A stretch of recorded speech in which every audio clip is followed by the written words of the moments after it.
Hi, my name is Iwona Kwiek and I am the president of Bardzo Ladnie Foundation. I would like to invite you to another webinar in a series titled Integration Through Culture. During each of the meetings, our chosen theme of Polish culture is explored by our guests, experts from Poland and Ireland. I would also like to remind you that Bardzo Ładnie is a non-for-profit organization. Therefore, all your support is very important to us. Find out more about us on our website and follow us on social media. More about Integration Through Culture project under hashtag ITC 2020.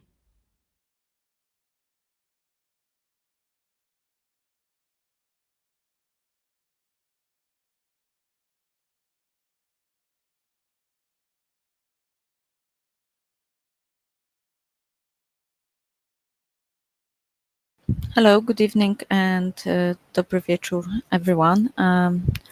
Thank you for joining us tonight for our webinar. It's just 2 minutes after 7:30 in Ireland or 8:30 in Poland, so we'll wait a few minutes for maybe a few more people to join us. In the meantime, if you want to discover the chat and say hello and maybe from where you are joining, that would be very interesting. And I encourage you to use this chat as well during the evening to, if you have got any questions, which I try to ask our presenters today. Hello, Ola. Thank you for using the chat. Oh, we've got Clodagh with us as well, who is one of our presenters tonight, and we're just waiting for Marcin, and we give a few minutes to everyone. We've got another hi. Hello, Clodagh, how are you today? Hello. Good, Hello. thanks. Hello, Marcin. How are you? Hello. Nice to see you again. Nice to see you again. So we just wait for a few minutes, give a chance to any latecomers to start with us, and then we start our evening. So, oh, we've got quite a few hellos. Oh, I'm joining from Łódź. Hello, Łódź. Marcin, you've got people joining from Łódź. Marcin's joining from Łódź as well. Yeah. And I suppose, because I see some of them and the list of participants, you see, so maybe. I think. Okay. So maybe just hello from Dublin. Great, we've got a nice geographical spread there. Maybe just in the meantime, while we're waiting for a few more people, I will tell a little bit about our organization. So once again, my name is Aga, and I'm representing Bardzo Ładnie Foundation. And we are an NGO based in Galway, in Ireland, that promotes Polish culture here in Ireland, but also multicultural dialogue and integration. So we're very much so interested in that. So we are NGO, which means that we mostly volunteer run, and it's very important for us if you could support us, especially on social media. So any share, likes, and tweets are very important, and they help us to bring more events like that. And if you really into that and want to use hashtag for this event, it's ITC 2020. So hello, Galway. And this event is part of the Integration Through Culture campaign, which is very important to mention that it wouldn't be possible without the support of a Polish Ministry of Foreign Affairs that finance this project. And this is a part of program Public Diplomacy 2020 New Dimensions. And I'm very happy that everybody discovered the chat. I think it's time to, I think if someone is late, they will just join us. So I will just, once again, Clodagh, hello, and Marcin, I'm very happy that you could join us today, and that we will be able to talk with you about Polish and Irish customs around festivals, which I'm finding personally very fascinating, and I'm really looking forward to learn, especially about Irish customs, but maybe a little bit more. So I will just quickly say what's the order of the day. So we start with Clodagh's presentations on Irish customs, and then we move to Marcin, and then hopefully we'll still have time to do a little bit comparison that Clodagh prepare about Polish and Irish folk art, and also any questions we will have from audience. So I will just quickly introduce our presenters, and then I will move over to you, Clodagh, if that's okay. Thanks. So Clodagh join us from Castlebar today. Mm-hmm. Yeah. She has been working with the Irish Folklife collection of the National Museum of Ireland since 1995, and in 2020 she was appointed keeper of the Irish Folklife division. She's now based in Castlebar, County Mayo, in Country Life Museum, which is the fourth site of National Museum of Ireland. There she curated many of the permanent gallery displays and also over 30 temporary exhibitions, 2 of which are traveling around Ireland, and she's an expert or anything folk related. So, Clodagh, I will just make you a presenter now so you can open your... Thank you. Actually, sorry, I have to ask our mysterious... Thank you. Okay. Presentation.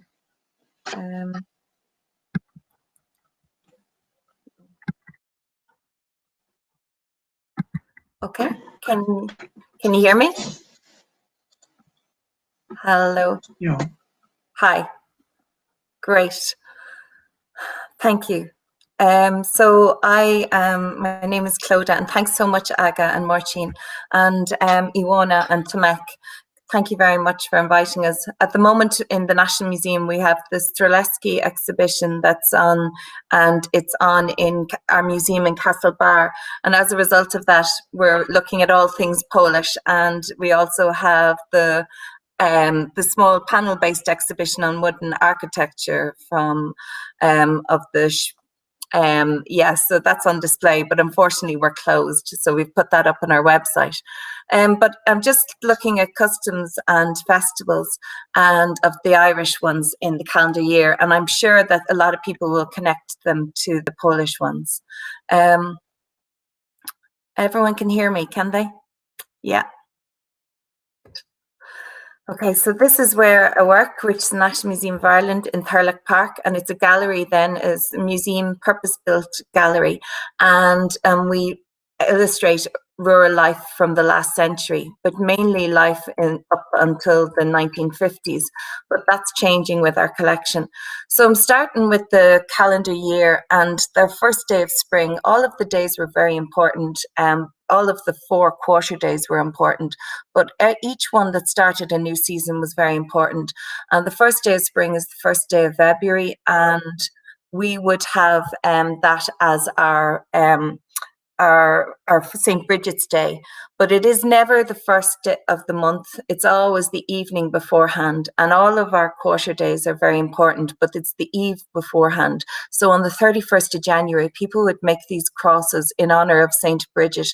They'd be made of straw, rushes, wood, all different shapes and sizes, and they'd believe that St. Bridget, the patron saint of fertility and agriculture, who goes back to a more pagan goddess associated with spring and fertility, that if you made a cross in her honor, she would protect you and your family and your animals. So a lot of people would have made these crosses, and it's still a very strong tradition in Ireland. We've all different samples and examples from all over the country. People were much more in touch with nature and the land, and a lot of these festivals that they celebrated would have been very ancient in origin, but some going back to much more pagan times. Now, sometimes the crosses incorporated the crop. So in the one on the right, you can see there's a potato sticking out at the top there. And then there's also just the sheaf of corn wrapped around another cross. So it's looking particularly for protection for particular crops. And I don't know whether this will work. Sorry, it mightn't work. I don't think so. No. Sometimes going to a holy well would be another tradition, and lots of traditional, there would be lots of saints in holy wells in Ireland, but certainly you might go to a local St. Bridget's well or St. Bridget, anything associated with St. Bridget on the eve of her feast day. If you wanted to leave out a ribbon, these are ribbons or pieces of fabric. So the ribbon bríde or the brath bríde, these were all small little items that were left out, probably on the windowsill of the house. And then the belief was St. Bridget blessed all the homes and farms that displayed her crosses or left out material or something for her. So this material the next morning was imbued with her blessing, and probably even bigger because of the dew had enlarged it. And as a result, then it was kept safely and it was used as a cure over the course of the year. If an animal or a person was sick, the ribbon bríde or the piece of fabric was taken out. Red was always a very traditionally lucky colour, and red flannel, it was especially thought to have curative properties. And also you might have an effigy of a doll of the saint. So she might go from house to house and people would bring her. It used to be men dressed in straw costumes, or it could be the children, and they'd bring a doll. And this is Bridget dressed in white. Give her a penny for this dark night. She is deaf, she is dumb. For God's sake, give her some. So originally people go around with looking for money and nice things for a party or drink or whatever it was, depending on the age of the people.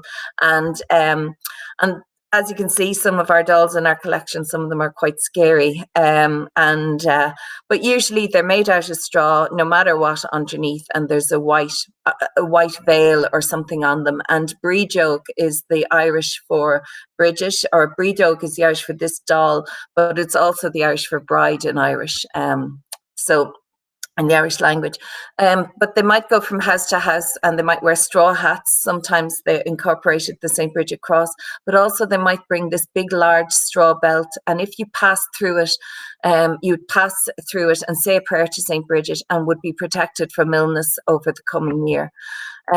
I can't really play this, but maybe later on we could play this small bit of video of the biddy boys going from house to house.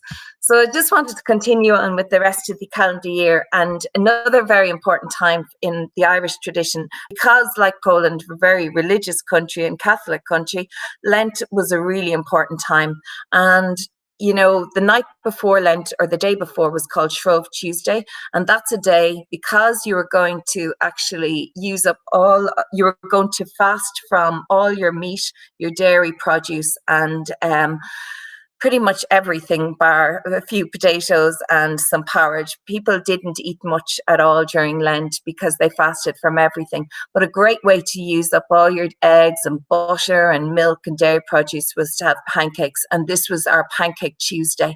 So it was a day to fatten yourself up and make sure you went through the 40 days of Lent. But it also was a really lucky day to get married. I mean, it was the last day you had an opportunity to get married because the 40 days of Lent you weren't permitted to dances, or there was no celebrations, there was nothing. It was just very much a time and nobody could get married. But weddings were very popular around this time, and it was really a very important time. If you were going to get married at all, it would probably be around Shrove Tuesday. And if you did get married, the straw boys might come to your wedding. They'd be dressed in straw, in costumes of straw and hats. And it'd be quite lucky to have them at your wedding. They wouldn't be invited guests, but they'd be people who'd, if you weren't kind of, they'd provide a bit of crack and good fun, and you know, they'd do dancing and stuff, and then they might provide them with as much drink and whatever they wanted. And then if you didn't, they would be they might burn their costumes on a nearby tree, and everyone would know that you'd have no luck in your marriage after that. So it was a kind of a very much a that's sort of a good luck tradition, but if you didn't engage in it, you wouldn't have any luck. But if you hadn't got married, straight the Sunday after Lent had started, or maybe even on Ash Wednesday, the day of Lent, if you hadn't got married, people might throw the ash bag at you, a bag of ashes at you, and cover you. Or on the first Sunday after Lent, people really wanted you to get married because marriage ensured the continuity of the community and the continuity of the town and the village. So on the first Sunday after Lent, anyone who hadn't married, the spinsters and bachelors hadn't married, were chalked and ridiculed and through the town. And thankfully, though, we in Ireland are very lucky. We don't have to do the full 40 days, unlike other countries. Our national feast day for St. Patrick, he kind of gave us a day off of Lent, which was really good. So, and we collect shamrock in his honour. And there was a belief that the 3 leaves of the shamrock were how he explained the 3-in-1 God, the Father, Son, and Holy Ghost. But we also have these lovely traditional crosses, and these would be St. Patrick's badges that children would make.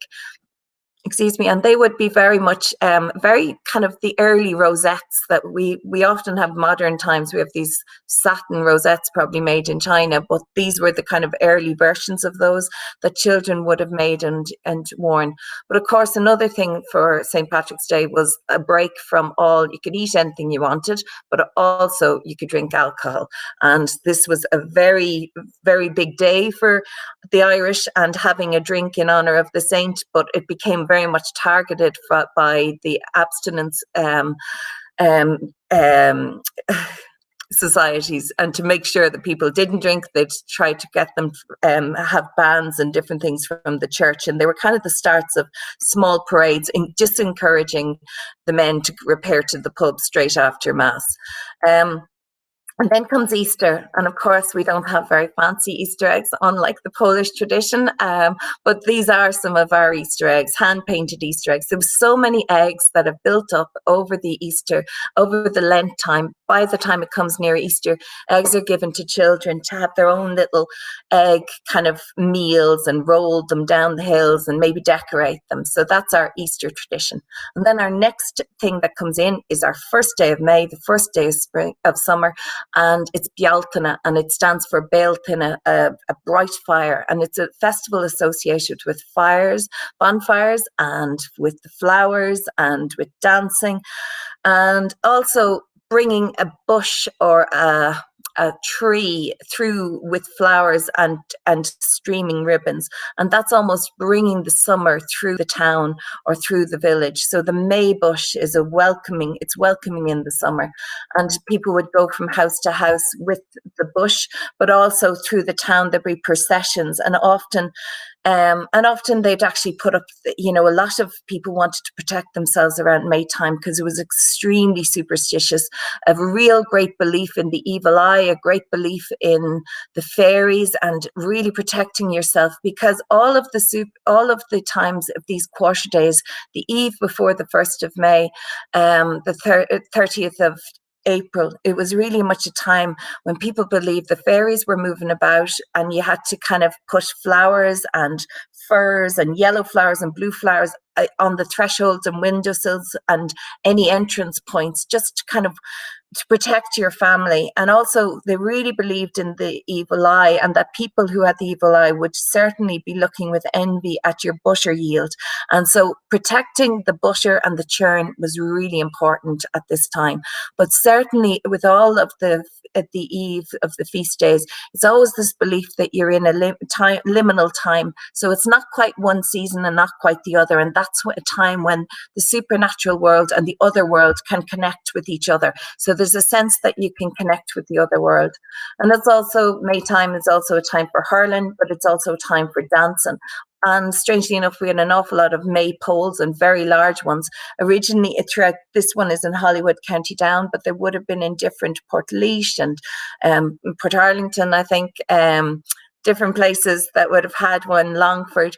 It's just, and often it started as being a large tree or pole of a tree, bark of a tree, and then decorated with streamers and ribbons. So the maypole was a time for dancing at Maytime.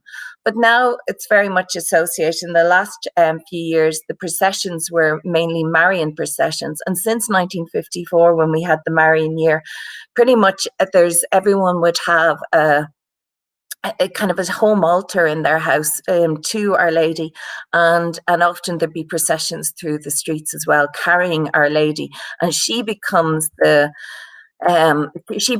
Queen of the May, because it's a time for it had been a time where you picked a young girl to be the Queen of the May, a young girl who embodied the positivity and the beauty of the summer, and yet now it's more associated, and it would have been a time for bonfires and community bonfires and driving cattle through the bonfires and different types of things associated with that. But now there's a candle lit at the altar for Our Lady, and the flowers there's be flowers and garlands, and all of that flowers would be associated more with Our Lady and the altar. Another big event in the calendar year, but mainly on the west coast of Ireland, is St. John's Eve. So again, it's the eve, it's never the day. So the 24th of June is the the feast of St. John the Baptist, but the actual eve beforehand is the 23rd of June. And throughout Europe, it probably is often the eve before, but on the west coast of Ireland, it's a night for community bonfires and home bonfires, but certainly it's very, very strong still, really strong as a tradition. And often there would have been a family bonfire on the farm, but also people would go to the community bonfire and maybe take some of that fire and bring it back to their own home and start a small fire. And often sometimes embers were thrown from the fire into you might think a little dangerous, but into the crops and for good luck. And then we're into the summer is over, and well, it's not really. It's the 1st of August, and we call that Lunasa. And it isn't as clear as being the eve before the 1st. It's usually celebrated on the last Sunday of July or the first Sunday of August, and it's called Lunasa. And it is also the word in Irish for the month of August. But it's a time for harvesting in, and a time for hiring fairs, because there's a lot of poverty, especially on the west. A lot of people hired themselves out as seasonal labourers, sometimes to go to Scotland or sometimes to go to England, but often to go to the east coast of Ireland or just bigger farms in the area. But it's a time for the community working together and, bringing home the harvest, bringing home the hay. These are some of my relatives in East Galway. But just a time for communities working together and everyone helping. And that's the sense of community that would have been about farming. And I think we've just had that same tradition. And sometimes the very last sheaf of that was to be cut, it was decorated into what we call the cailleach, or last sheaf. And that is kind of, it's a sheaf that's embodying, it's like a doll, a corn dolly, but it's a female representation of the energy and of Mother Earth in the harvest. It's that last sheaf, and it's believed to be decorated in terms of thanksgiving, but also in terms of protection, and looking for protection for the crop for the coming year. But there was also a belief that a last sheaf, one of these decorated sheafs of corn, could actually find a drowned body. If it was placed in a stream, it would follow the current. There was a real sense that often it was put up on the altar at Mass and a harvest time afterwards, when the harvest had been reaped in, and in Thanksgiving. Sometimes it was hung over the harvest meal, and so that's certainly a very strong tradition of having that last sheaf. But also there was these lovely small little brooches. They're like brooches. Sometimes they've the sheaf of corn left on or not, and it's called harvest knots, and they were exchanged as love tokens between men and women at the harvest dances, because at the harvest time was a time for people moving about and people going up mountains and different types of gatherings, and a time for pilgrimage and pattern and prayer, but also a time for starting to court. A lot of gatherings that were happened on kind of where the very young and the very old didn't get really up the top of the mountains or whatever, but so it was kind of it was a time for fun and enjoyment and maybe courting, but also a time for prayers outside, prayers at holy wells, prayers at pilgrimage, going to Knock is Marian Shrine in County Mayo, a lot of tradition of going there, but also climbing Crowpatrick in County Mayo as well, and it's a mountain associated with our patron saint, and the time for climbing it is Garland Sunday, or this Lunasa time, which goes back to more pagan times of gatherings at tops of mountains. Also, there's another place called Loch Derg, and it's in Donegal, and it is a pilgrimage site that goes back, an ancient European pilgrimage site, and a lot of people would still do the pilgrimage to the island that is in Loch Derg. But we have a lot of these wooden penal crosses, and the crosses are associated as souvenirs with your pilgrimage, and they go back 300 or 400 years, 300 years. And then I'm really moving fast. I'm now into the end of October and Halloween, and the first day of winter, which is the 1st of November. And so we have Samhain, or Halloween, and it goes back into a much more ancient pagan festival, and it's a time for when people remember the dead. But because of all the Catholic feast days, saints' days, they actually kind of coincide with when we were already celebrating, and when pagans were already celebrating, it was kind of easier to convert then. So the 1st day of November is the Feast of All Saints, the Holy Ones, or the Hallowed Ones, and the evening before that is known as the feast, as Hallow Evening, the Hallowed Ones, the evening before the Hallowed Ones, or the Holy Ones, the Saints. And then the next day is the 2nd of November, and that's associated with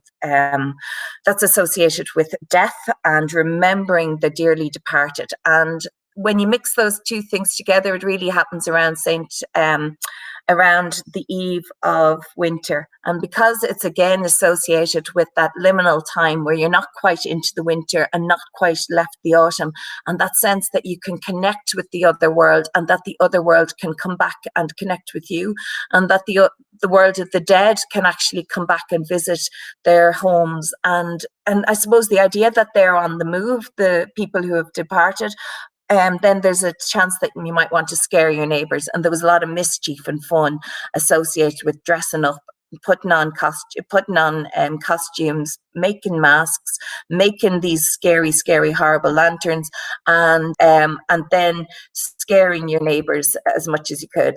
But also going from house to house, trick-or-treating, collecting things, for a Halloween party. Probably when it's children, it's collecting the apples and nuts and, the seasonal fruits that are in. And that's what you're celebrating at Halloween. That's why we have so many games. It's because all of the apples and everything you can get from the land has been harvested and foraged in. And now you need to fasten down the hatches and protect yourself for the winter. So associated with that is protection, and we often have some Halloween crosses at this time that people made specifically to kind of protect their families and their homes, and they sprinkled the homes with holy water. But they also, besides the holy water, there was also the more pagan things of bonfires, especially on the East Coast and in larger cities. It was certainly the bonfire night. And that's kind of a lot to do with, just in terms of Halloween, it's also associated with a time for marriage divination. And not only would the fairies would be on the move, they'd be moving from their summer to their winter lodgings, but also the other world beings like the puka and different spirits might be out and about. So there's a real sense of kind of worry, but also embracing the dead and actually being positive about the dead, that your own departed ones, leaving food out for a meal on Halloween evening. And certainly, but also the mischief of people throwing cabbages at doors, knocking on doors and running away. So there is a sense of trick or treat, and all of those traditions that have gone to America, and the carving of pumpkins here and large potatoes now comes back to us as the pumpkin, not the turnip. And then just to finish with Christmas, it's just the Christmas, the time for family, the time for decorating the home, lighting a candle in the window, welcoming, welcoming a little present for children, small tokens. Santa doesn't really appear, he's kind of very strong he doesn't really appear till the 1930s or so. And yet always a time for children that they love, and time for time for getting toys and presents. But also in the lead up to Christmas, a very strong tradition, especially in northern counties and in the southeast, would be mumming. And mumming is often people dressed in straw costumes, and it would be a theatrical kind of drama in rhyme, where all the characters have different kind of characters would play parts, and then there would be a kind of a funny drama, and and all everyone talking in rhyme. And that would be a very strong tradition. And mumming is very similar. I think it looks very similar to things that might happen in Poland, but certainly their costumes. And also, strangely enough, a lot of people dressed in straw up in the north of Ireland, but this one here is down in Wexford, and Wexford mummers kind of are more operating like a sword dance. It's really like a sword dance with sashes. And whereas in the north, the mummers would be very much dressed in straw and all different characters, St. Patrick, and that's some of our straw hats and our straw belts and straw costumes. And then straight after Christmas, just the end of the year, is St. Stephen's Day. And it's the 26th of, after having a family Christmas and very much the family meal at Christmas, then it's the Wren boys come out on St. Stephen's Day. And these are men and boys who dressed in kind of up in costume, and they went from house to house, causing a bit of fun and music and collecting money and drink and having a drink on the way, and just to kind of a day out basically. And these were the Wren boys, and they were going on St. Stephen's Day because although the wren was considered to be the king of all birds, because the tiny bird was so clever that when they wanted to figure out who was the king, the birds decided who could fly the highest. And of course the eagle could, but it was the wren who took a ride on the eagle's back, and that's the king of all birds. But seemingly the wren wasn't very favoured by St. Stephen, because she alerted the guards to where he was, and he was killed. And as a result, on St. Stephen's Day, they go from house to house and they say, the wren, the king of all birds on St. Stephen's Day was was found in the furs, up with the kettle and down with the pan, and give us some money to bury the wren, to bury that. So that's kind of a really quick yearly tradition. And that concludes the festivals, which, as you can see, they're very much associated with protecting the family, the home, the farmstead from harm and illness. And because they revolve around a time when people really connected with the land and the seasons, but also the tradition of bringing in the harvest, and then certainly Thanksgiving for what you can reap from the land. And also, of course, there's fire, there's holy water, there's masks, there's straw costumes, and very much a celebration of community, family, and the continuity of the community. So that's me, and I'll pass you back there now. Thanks very much.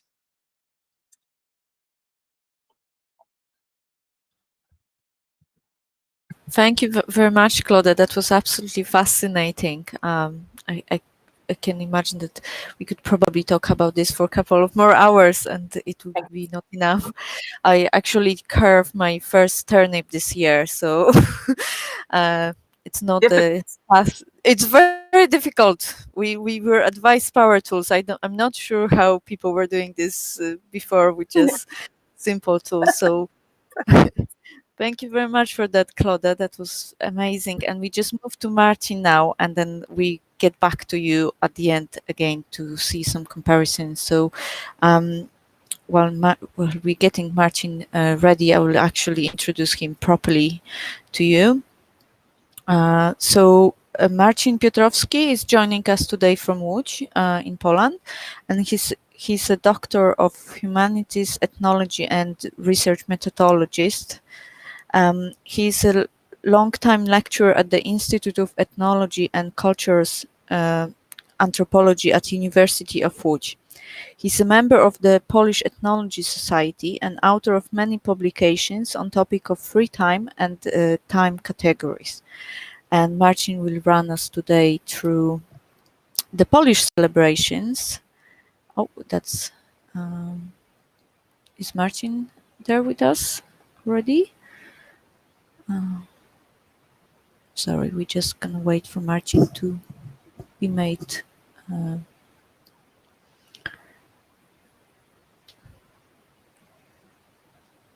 Hello, Marcin. Oh, I think we're getting there. Marcin, I'm getting a message that you have to switch on your camera and mic, and then we are ready to go.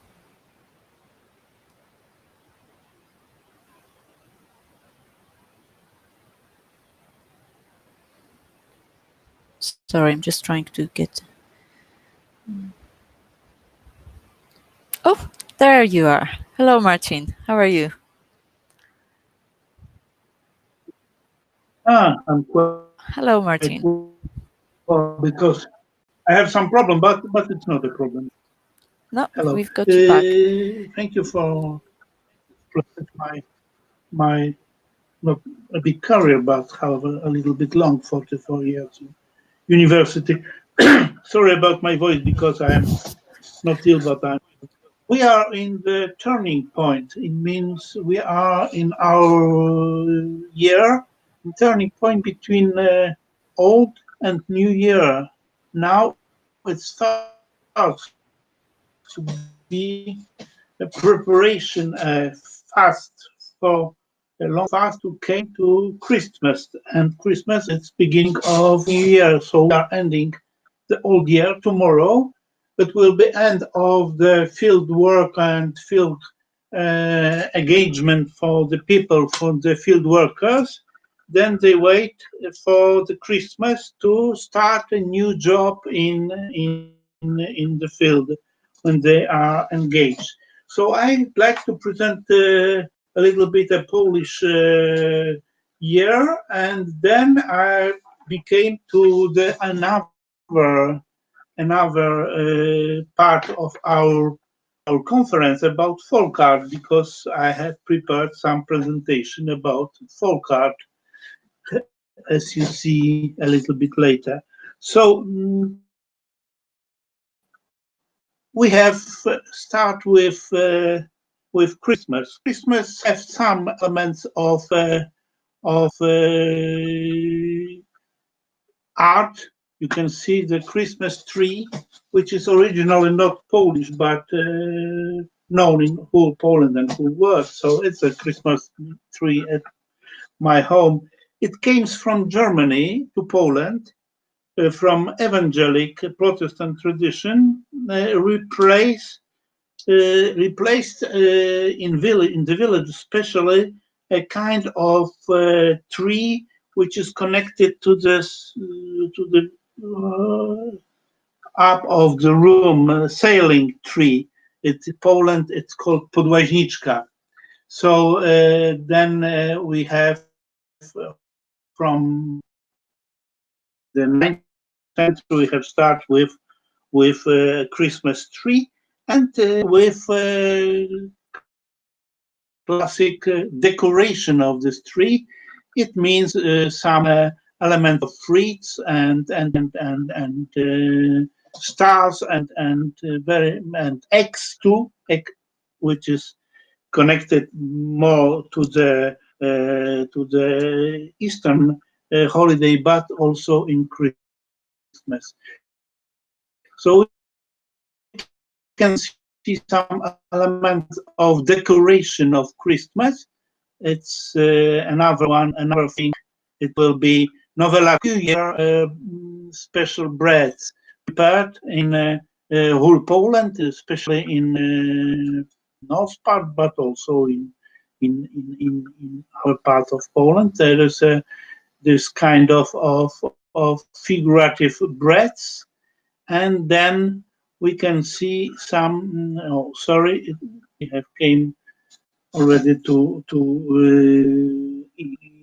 Eastern, but now we can say which are the elements of ritual elements. It means generally carol songs. It means very known in Poland and carol singers, and the group of carol singers on the street of the village came in to collect some money or some food, some cakes, and so on.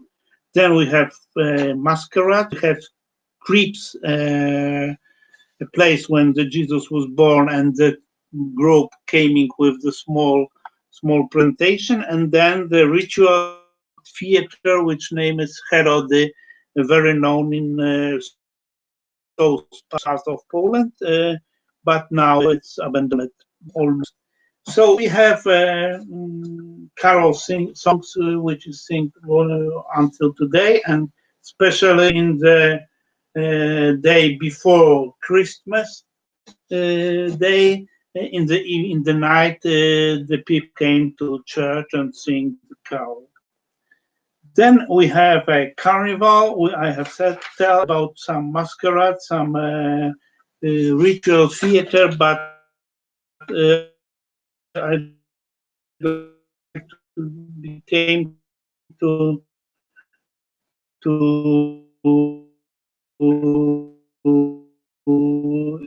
Eastern holidays, because we have no carnival, but carnival is everything. It's holiday, it's fiesta, it's dancing, and so on and so on. And we have the Easter holidays. It means Palm Sunday, called also Floral Sunday, starts of the Holy Week in the springtime. On this day, we commemorate the entry of Jesus into Jerusalem, and we bless the palms. Palms have different forms and different sizes, from short one like 50 centimeters to big one until many meters long. It means that the palms are the concourse of the palms in this yes, we have many forms of palms, and the rest of the palms are used in agrarian rituals, and also like part of folk medicine. Very important is food blessing in a holiday, in Holy Saturday. We start with a special basket full of food. That's a pity, because when I've been in this holidays in Ireland, I couldn't bless my basket because there is no tradition in Poland. It's a big tradition, and every year we can go to the church with our food. You see, with the small sheeps and eat, and ham and bread and salt and pepper, and also not naturally coloring eggs, which are a different form from different parts of Poland, and everybody prepared at home this different kind of written eggs. You see, without ornamentation, and with its region of central Poland which ornaments on these eggs. So then in the church, priest blessed this food, and we start in Sunday to eat and to divide the egg, and with the best wishes for another people and participant. And Eastern cake, very known. It's baba, and also mazurkas, but only in this. Now I'd like to tell you something about Polish folk art. Polish folk art, it means it's art of made in the village region, and it's a big discussion in Poland how we can call the Polish folk art, because it's a folk art, it's a knife art, it's amateur art, it's non-professional art, and we say now it means that which are the basic type of this art. It's simplicity of this art, then repeating form based on the tradition, and the man who make this form of art is not educated artist. So it means, and he produce it, he make it because he has his own need in his soul, and he want to present especially religious patterns of culture. So I'd like to present you some object with religion. It's Jesus sitting on the Jesus pensive, sitting on the back of the road, and he is like one poet said, you are sitting by the road, you collect human sorrow in your heart, and you are worried about the people. You look at the ground, and you look into the walking, passing by man heart, and because you are stronger and you can help for everybody. It's a very Polish, non-Polish tradition, this kind of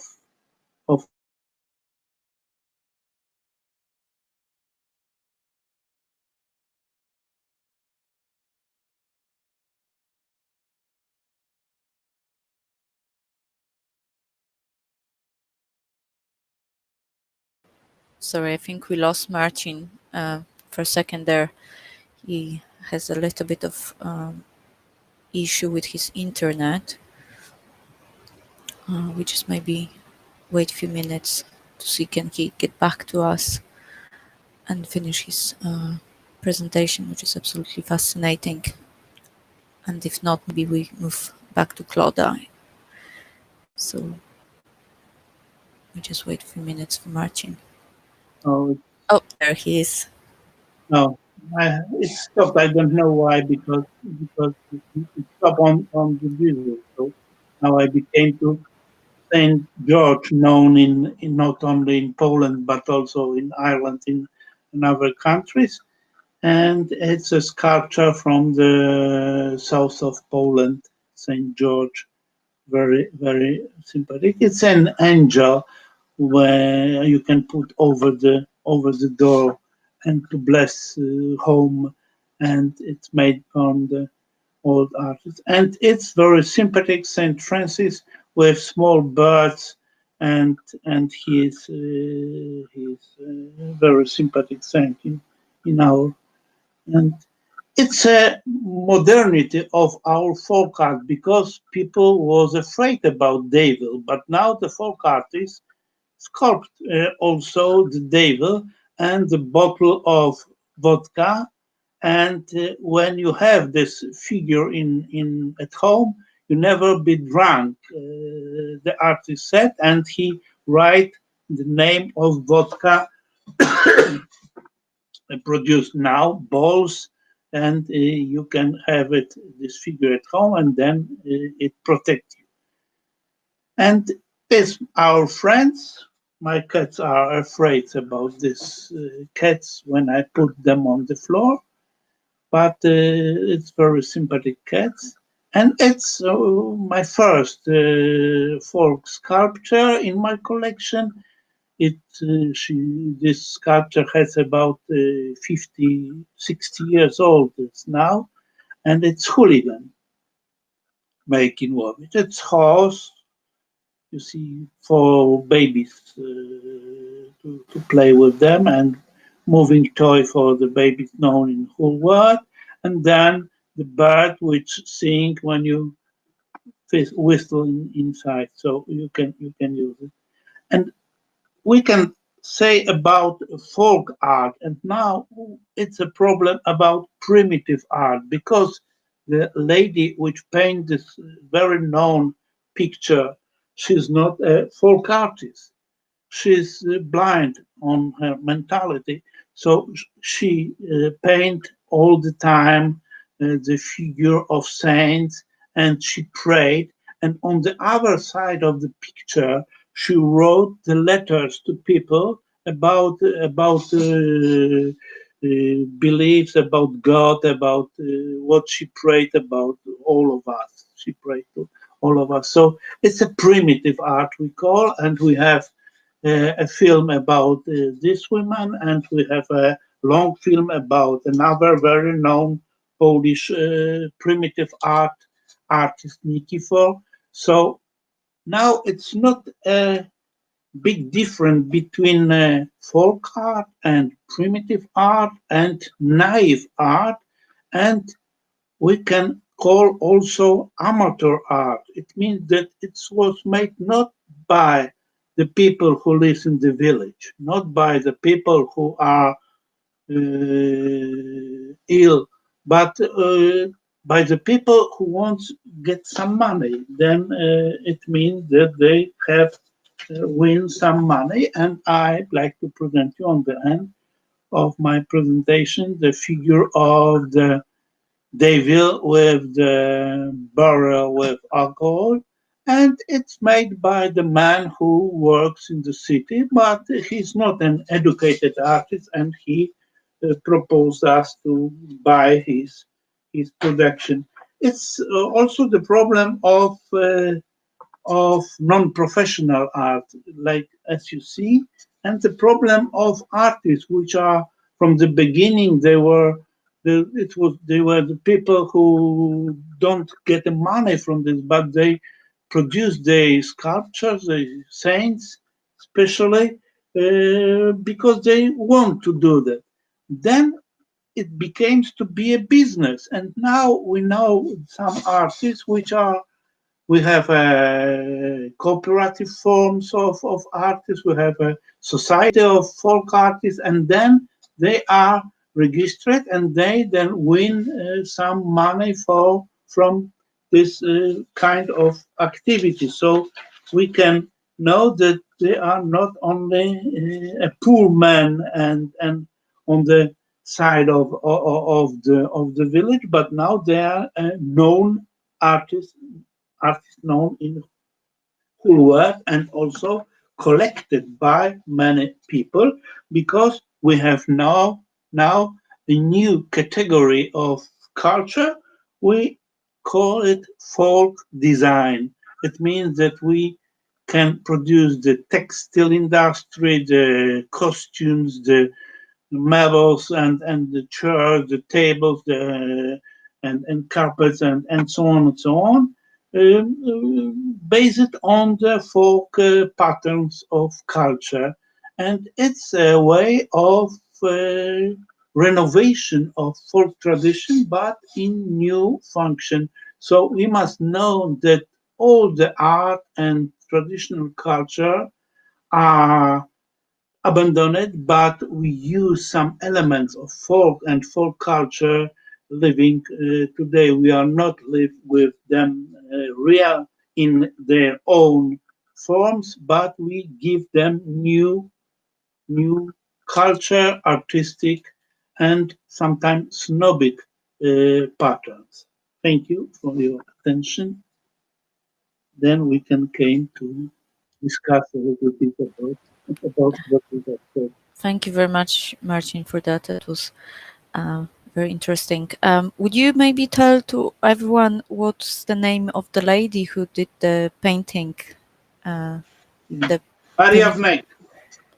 Okay, Maria perfect. Wnek, and we have a film. When I came to Ireland after this epidemic, this pandemic, I can show you all of Irish friends, because Polish friends which are today participating in this meeting know this film, but it's a very known film about Kalwaria Marii Wnęk, about our religion center Kalwaria Żydowska, and this lady which paint this very nice pictures. But well, I have hopefully then you can come soon enough. That was great, and I think we've got actually a little bit of time to maybe go back to Clodagh, and she has a great presentation about similarities between Polish and Irish traditions. And then I encourage you that if you have any questions, to put that in the chat, and we can ask Marcin and Clodagh maybe at the end. So if we can make...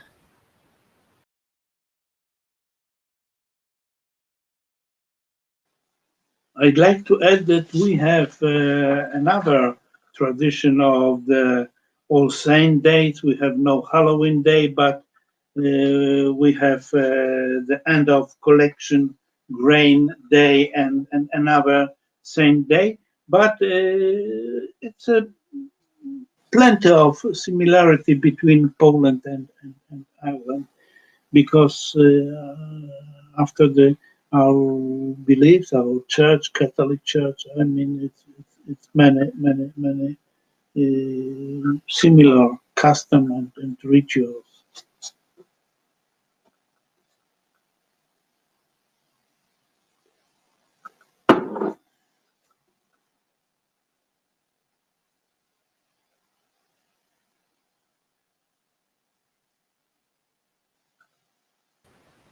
Just, Clodagh, I think you need to unmute yourself and put the video on, and you can go to your presentation.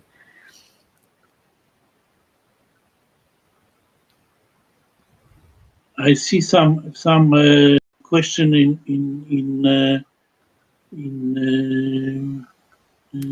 writing question, so I can answer that. I have no wooden figure of Saint Martin, because the name Saint Martin was forbidden in Poland, because it was the name which was a Protestant name after Martin Luther. So it became to be a popular name only last 20 years, but before it wasn't a big tradition of Saint Martin in Poland. We have some churches, some tradition, but only in this west side of Poland. It means in Poznań we have a big holiday in Saint Martin with the special cakes, rogale świętomarcińskie, but not in central Poland, in south part of Poland, because it was not so popular name in Poland.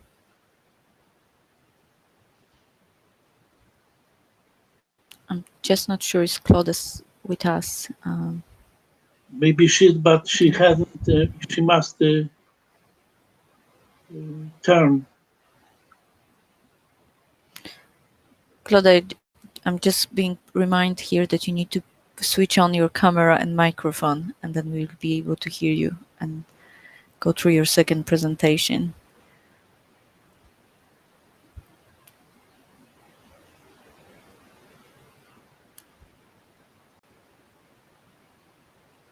Sorry, we're just waiting for Clodagh to join in.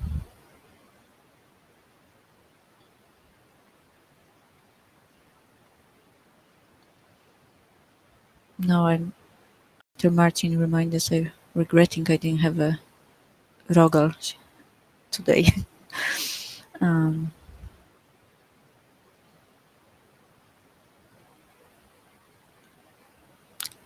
Clodagh, would you be able to write in a chat? Are you hearing us? And should we carry on with this presentation?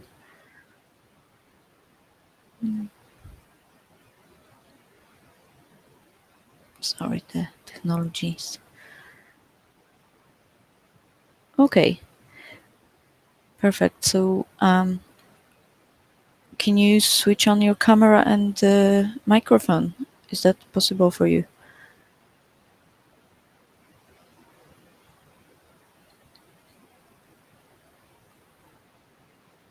Oh, there you are. Hello. Okay. Sorry, I'm gonna leave you to it then, and no problem. It's technology. It wears off after a few months of all these calls, isn't it? Like, sure. I think everyone forgives the fact that you go in and out of coverage, and people can't do it. So I just put together.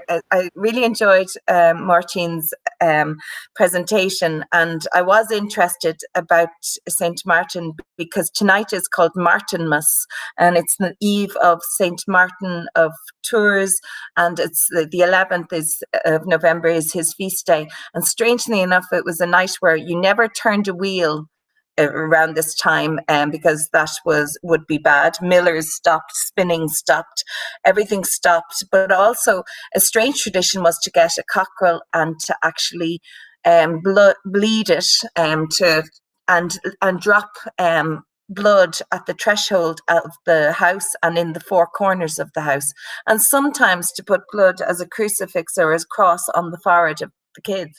So sounds a bit strange, but that is a very strong tradition, or was a very strong tradition on St. Martin's Eve, which is tonight. But anyway, just put together a few things about that I noticed in our traditions that were very similar.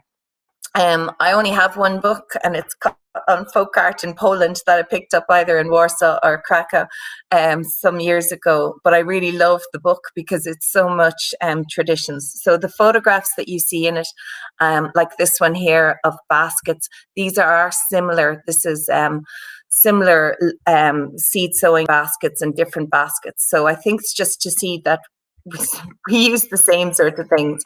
The lower black and white picture is I put green around the Irish ones, by the way. So the lower one here in the Polish is actually a grain storage, and it's used with coiled straw rope, and that's very similar to what we have. And then there's also baskets. So I've put in two types of baskets here, and of the coiled straw rope baskets that would be associated with our tradition.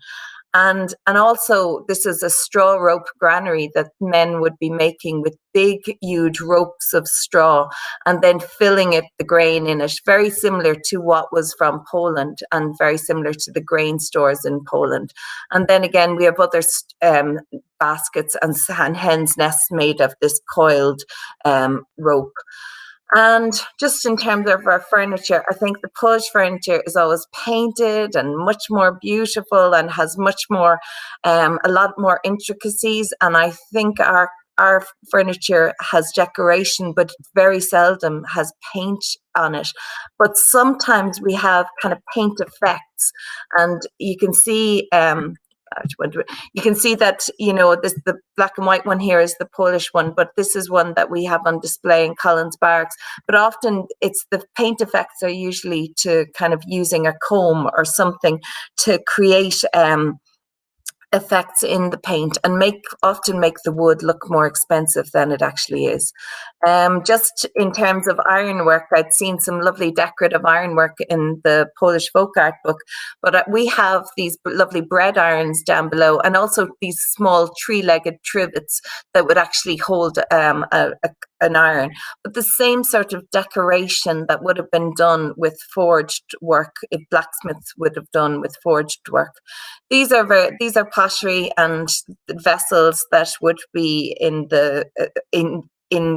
found in Poland, but such similar ones found in Ireland. And it's just that glaze that comes on them and the red earthenware and just such similarities.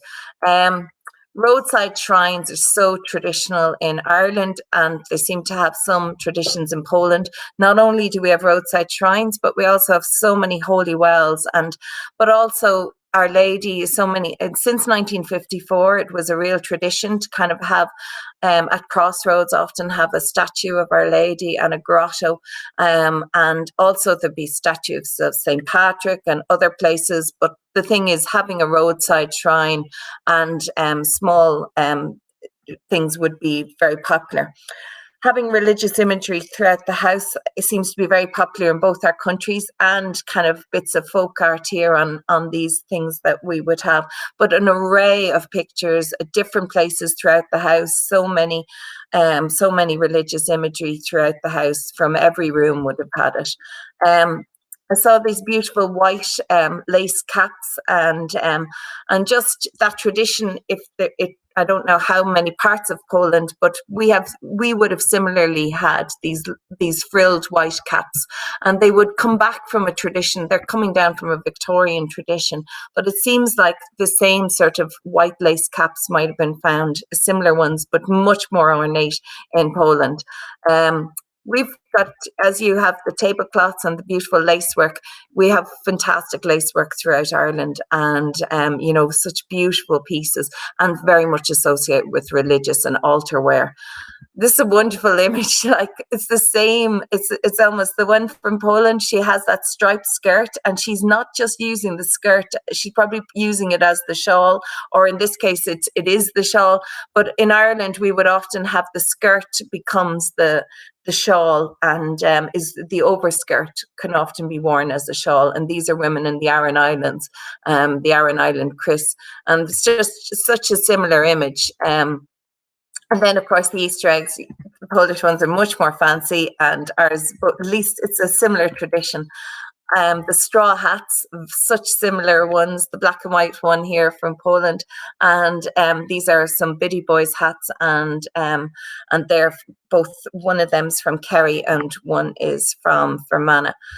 And then that dressing in straw and dressing up like animals. So these black and white imagery of these characters here, these would be very similar to our tradition of mumming and wren boys and straw boys and rhyming. And so it's just that, maybe that similarity of characters. And I mentioned the photo up above is the Wexford mummers, and another one below is Wexford mummers. But you can see the similarities to the same characters in Poland with their swords. And so I think there were just some of the characters, the different. We have I saw this character in the Polish book, and it seemed to be like a pelican. But we have a Lor Vaughan. It's the white. It's a white mare, often with a sheet on it, and it features in different times of the year with masking and traditions. You'd have this white mare animal, often two people in it, and of course that dressing up with straw, and it's very similar. There's such similarities. I think that's it, Jinkrie. So I just wanted to keep it quick and simple, but just seeing those connections, because we're both countries that have lived off the land, have such strong religious traditions, and I think we both have a lot of poverty associated. We just might have embraced modernity a little bit earlier, but I think we're so similar in lots of ways. We just don't have folk costume. So thanks very much.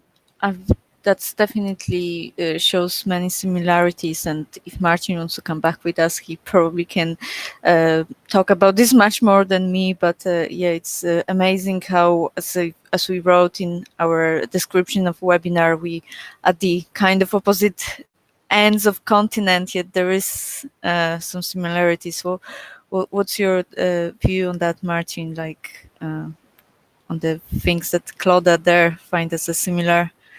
We can find all the time some similarities, some reconnection, but also there are some differences. And this is interesting, that in the same Catholic Church, you haven't bless your food in Eastern time, or you haven't eat the carp in Christmas, because when I've been in Ireland, I couldn't buy the fish to prepare traditional Polish evening. So you see, there are some differences, but it's interesting to compare and to live together. And we must change and took some elements to our culture from Ireland. And I take, but I couldn't say because it's not 22 hours, so I couldn't make it some products, Irish traditional products, to make publicity. But however, we can take some Irish specialities. So you can take also Polish. So you can try it, especially Polish cakes, because it's our Oh yes, specialty. definitely. I'm just before we wrapped up, maybe just ask: is there any questions from our viewers that we perhaps got through the evening? If not, then I would really want to thank you, both of you. It was absolutely fascinating, and as I say, And I invite all of you to be member of my Facebook, because I'm often there, so we can discuss and continue our discussion, changing something by Facebook. we should. I'm sure that will become a longer cooperation, Marcin, and we can prepare some other events around folk traditions. So thank you very much, Clodagh and Marcin, for tonight, and everyone who joined us. Someone asked the very at the end drawing of Marzanna, which actually came to my mind as well when we were talking about St. Bridget's crosses and figures. We actually have a similar tradition of beginning of spring. We call that Marzanna, and we draw. It's also So we drown them or burn them at the end of the winter. Anyway, on that note, I'm gonna say thank you again, and I hope we can see you very soon. Thank you very much. Thank you very much. Bye. Thank you. Good night. Thank you so much. Bye.